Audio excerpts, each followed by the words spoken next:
इस आने वाले चुनाव में अपने मनमर्जी से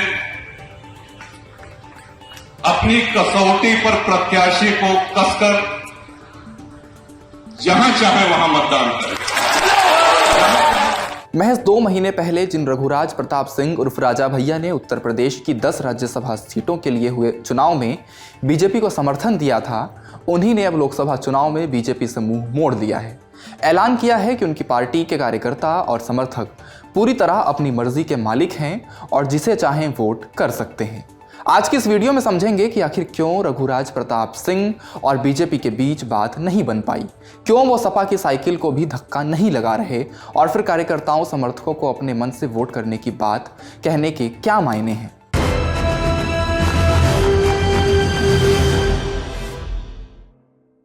नमस्ते, मेरा नाम धनंजय है और आप देख रहे हैं इंडिया टुडे हिंदी।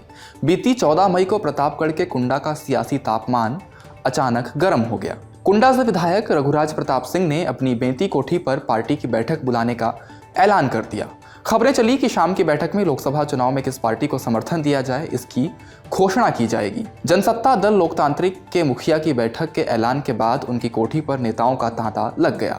सबसे पहले पहुंचे प्रतापगढ़ से सटी कौशाम्बी लोकसभा सीट से सपा के उम्मीदवार पुष्पेंद्र सरोज, साथ में पुष्पेंद्र के पिता और मंझनपुर से सपा विधायक इंद्रजीत सरोज भी थे। मुलाकातें हुई और फिर रवानगी।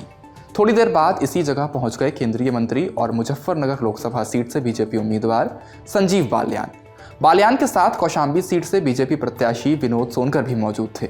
बीजेपी के दोनों प्रत्याशियों ने रघुराज प्रताप से लोकसभा चुनाव में समर्थन मांगा।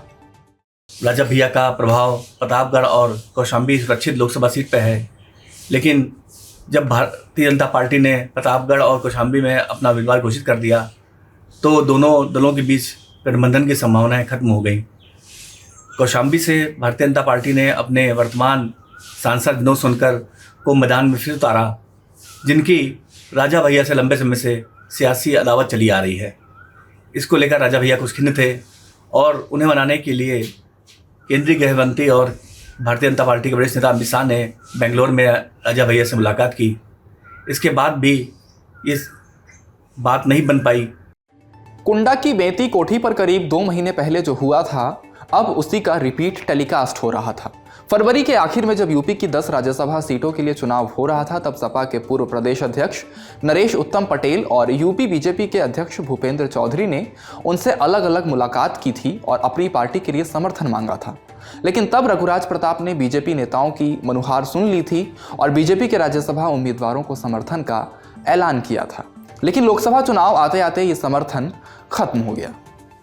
2022 के चुनाव में कुंडा विधानसभा सीट पर राजा भैया का जो जीत का मार्जिन था वो थोड़ा कम हुआ था और राजा भैया अपना विधानसभा में अपनी पकड़ और मजबूत करने के लिए वो स्थानीय समीकरण साध रहे हैं और इसीलिए उन्हें इंद्रजीत सरोज और उनके पूरे समर्थकों की आवश्यकता है, ताकि 2027 में वो फिर एक बार बड़े मतों से जीत सकें। उधर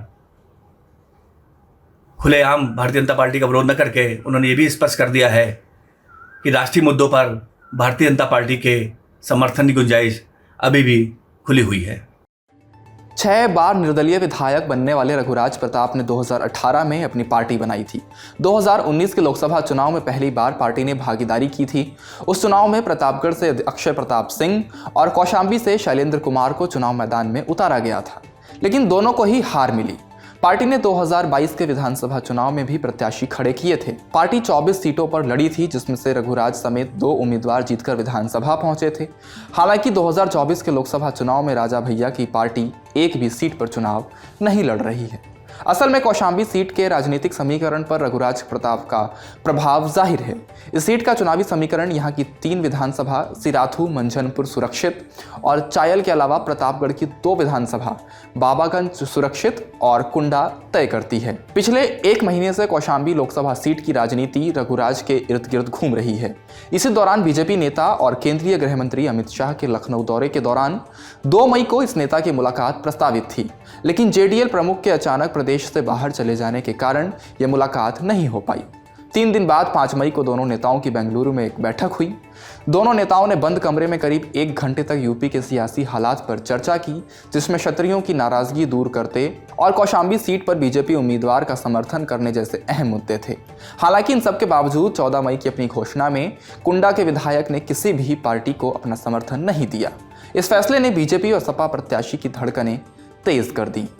इस वीडियो में बस इतना ही। आपको क्या लगता है, रघुराज प्रताप सिंह का लोकसभा चुनाव में किसी भी पार्टी को समर्थन न देने का पैंतरा किस दल को फायदा पहुंचाएगा? इंडिया टुडे हिंदी के यूट्यूब चैनल को सब्सक्राइब जरूर कर लें और अपनी राय हमें कमेंट बॉक्स में जरूर बताएं। शुक्रिया।